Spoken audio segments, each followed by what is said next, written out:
स्वागत है आपका मनोज कुमार रवि ऑनलाइन क्लासेज में। आज हम लोग जानेंगे क्लास 10 विज्ञान पाठ 10 प्रकाश का परावर्तन फिजिक्स पाठ से।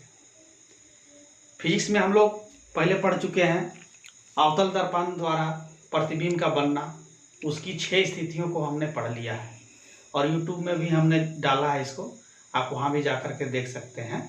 तो अब हम लोग आज जानेंगे उत्तल दर्पण। उत्तल दर्पण मतलब कि वैसा दर्पण जिसकी परावर्तक सतह उठी हुई हो, जैसा कि आप देख रहे हैं फिगर में, ये क्या है? उत्तल दर्पण है। कौन सा दर्पण है? उत्तल दर्पण, जिसकी परावर्तक सतह क्या है? उठी हुई है। तो इसमें क्या है? प्रश्न आज का है, उत्तल दर्पण में बनने वाले वस्तु के प्रतिबिंब का वर्णन करें। यानी कि उत्तल दर्पण में जो प्रतिबिंब बनता है वह कैसा बनता है, उसके विषय में जानकारी हम लोग अर्जित करना है। तो क्या होता है, जब वस्तु अनंत पर रखी हो, जैसा देख पा रहे होंगे यहाँ बोर्ड पर कि वस्तु को अनंत पर रखा जाता है उत्तल दर्पण के सामने, तब क्या होता है, वस्तु का प्रतिबिंब जो है दर्पण के पीछे बहुत ही छोटा और मुख्य फोकस पर, देखिए यहाँ पर F जो है इस पर बनता है, F पर उसका प्रतिबिंब बहुत ही छोटा, आभासी और सीधा बनता है। यानी कि उत्तल दर्पण जब अनंत पर रखे वस्तु को तो उसका प्रतिबिंब कहाँ बना? दर्पण के पीछे यानी दाहिनी तरफ, और मुख्य फोकस पर सीधा, आभासी, छोटा प्रतिबिंब बना दर्पण के पीछे। तो अब दूसरी स्थिति, जब उत्तल दर्पण में जब वस्तु अनंत और ध्रुव के बीच रखी हो, अनंत ये आपका हो गया अनंत और ध्रुव, दर्पण का ध्रुव ये P के बीच रखी हो, तब क्या होगा, तब वस्तु का प्रतिबिंब जो है सो दर्पण के पीछे मुख्य फोकस और दर्पण के ध्रुव के बीच में, यानी F और P के बीच में सीधा, काल्पनिक और वस्तु से छोटा प्रतिबिंब बनता है। जैसा कि आप देख पा रहे होंगे, यह अनंत इधर है और ये दर्पण का ध्रुव है, इसके बीच में ओसी वस्तु रखा हुआ है, तो उसका प्रतिबिंब कहाँ बन रहा है? उत्तल दर्पण में। उत्तल दर्पण में बन रहा है दर्पण के पीछे P यानी दर्पण के ध्रुव और F यानी कि मुख्य फोकस के बीच में छोटा, सीधा और काल्पनिक प्रतिबिंब बन रहा है। मेरा अगला प्रश्न है कि आवर्धन किसे कहते हैं? आवर्धन प्रतिबिंब की ऊंचाई तथा वस्तु की ऊंचाई के अनुपात को आवर्धन कहा जाता है। जब दर्पण में प्रतिबिंब बनता है तो प्रतिबिंब की ऊंचाई और वस्तु की ऊंचाई का अनुपात जो होता है वही आवर्धन कहलाता है। तो आवर्धन बराबर प्रतिबिंब की ऊंचाई बटा में वस्तु की ऊंचाई, यानी M बराबर HI बटा में HO। तो इसमें एक चीज ध्यान देने जो बात है, क्या ध्यान देना है कि जब प्रतिबिंब सीधा बनेगा, जब प्रतिबिंब कैसा बनेगा? बिल्कुल सीधा, इस तरह ऊपर की तरफ, तो आवर्धन धनात्मक यानी प्लस में होगा। और जब उल्टा बनेगा, उल्टा मतलब क्या? ये सतह से नीचे प्रतिबिंब इस तरह उल्टा बनेगा, तब क्या होगा? आवर्धन ऋणात्मक यानी कि माइनस होगा। तो अब हम लोग तीसरा प्रश्न लेंगे और देखेंगे तीसरा प्रश्न क्या है। समतल दर्पण, अवतल दर्पण, उत्तल दर्पण की पहचान कैसे करेंगे?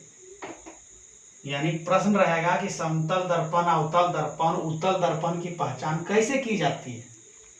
तो इसका क्या आंसर लिखेंगे? इसका आंसर लिखेंगे दर्पणों को छूकर, छूकर मतलब क्या? हाथ से छूकर, या प्रतिबिंब को देखकर, प्रतिबिंब मतलब इमेज, फोटो, उसको देखेंगे और उसकी पहचान की जा सकती है, यानी कैसा दर्पण है। तो आइए देखते हैं हम लोग। पहले छू कर देखेंगे, तो छू करके देखेंगे तो क्या देखना है उसको पहले समझ लीजिए। हम लोग को उसका परावर्तक सतह देखना है, जब छुएंगे तो कैसा महसूस होगा। तो जब दर्पण की परावर्तक सतह समतल लगे तो समतल दर्पण, समतल जैसे छुएंगे, जैसे ये बोर्ड है, मान लेते हैं दर्पण रहेगा, उसको छुएंगे पूरा प्लेन नजर आएगा, प्लेन एकदम, कहीं गड्ढा भी नहीं, ऊंचा भी नहीं, पूरा बराबर लगेगा, तो उसको क्या बोलेंगे? समतल दर्पण। फिर है अवतल दर्पण। अवतल मतलब अवतल, तल मतलब क्या? उसका सतह, अव माने क्या? धंसा हुआ, जिसकी सतह धसी हुई हो उसे क्या बोलते हैं, अवतल दर्पण कहते हैं। तो इसको जब छुएंगे तो इसका सतह क्या महसूस होगा, धसा हुआ महसूस होगा। जैसे कि मान लेते हैं थोड़ा देर के लिए कि अगर आपके पास चम्मच होगा घर में, तो ये जो सतह देख रहे होंगे कि क्या है, ये सतह आपको धसा हुआ महसूस हो रहा है। इसको छुएगा तो एकदम देखने से भी लग रहा है कि धसा हुआ। तो इसी तरह का अवतल दर्पण भी होता है। उसके बाद से है उत्तल दर्पण। उत्तल दर्पण क्या है, इसकी सतह उठी हुई रहती है। इसकी सतह क्या है, इसका परावर्तक सतह छुएगा तो उसको उठा हुआ प्रतीत होता है। जैसे चम्मच का उल्टा साइड, फिर इसको हम लोग देख लेते हैं इस तरह से। उत्तल दर्पण, ये परावर्तक सतह क्या होगा, छुएगा तो लगेगा कि इधर उठा हुआ है, ऐसा महसूस होगा छूने पर।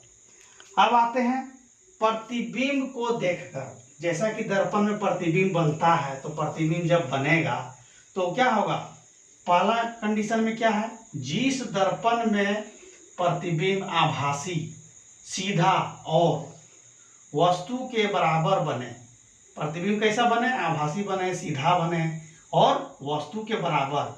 यानी अगर ये मान लेते हैं कलम, अगर ये इस तरह से है और इतना ही बड़ा प्रतिबिंब बन रहा है दर्पण में, ना छोटा है ना बड़ा है, और कैसा है, आभासी और सीधा है, तो उसको कौन सा दर्पण कहेंगे, समतल दर्पण कहेंगे। बी है, जिस दर्पण में प्रतिबिंब वास्तविक, उल्टा और वस्तु से बड़ा बने वह अवतल दर्पण होगा। अवतल दर्पण क्या कैसा होगा कि जब उसके सामने हम लोग वस्तु को ले जाएंगे तो उसका प्रतिबिंब कैसा होगा, बड़ा होगा, वस्तु से हमेशा बड़ा। अगर ये देख रहे हैं, मान लेते हैं ये 5 इंच का है, तो उसका प्रतिबिंब 8 इंच बनेगा, 10 इंच बनेगा या 20 इंच भी हो सकता है। यानी कि अवतल दर्पण में वस्तु का प्रतिबिंब हमेशा क्या बनेगा, बड़ा बनेगा। और कैसा बनेगा, वास्तविक यानी उल्टा बनेगा। जिस दर्पण में प्रतिबिंब काल्पनिक, सीधा और वस्तु से छोटा हो वह उत्तल दर्पण होगा। जब प्रतिबिंब हम देखेंगे उत्तल दर्पण में तो कैसा बनेगा, काल्पनिक यानी सीधा बनेगा और वस्तु से छोटा बनेगा। तो इसकी पहचान यानी कि दर्पण की पहचान को हम लोग क्या, हाथों से छूकर और प्रतिबिंब को देख करके पहचान कर सकते हैं उसका हम लोग। और जब इस तरह का प्रश्न आएगा तो उसका आंसर हम लोग यही लिखेंगे। तो इससे रिलेटेड वीडियो और भी हमारे YouTube में इससे पहले भी हमने डाला है 10 क्लास के लिए, उसको भी आप देख सकते हैं कि अवतल दर्पण क्या है, उसको किस तरह से हम लोग जानेंगे, उसका गुण क्या है। तो बाकी विषय की जानकारी के लिए, विज्ञान विषय की जानकारी के लिए YouTube चैनल पर बने रहें और हमारे चैनल को लाइक, शेयर और सब्सक्राइब जरूर करें। धन्यवाद।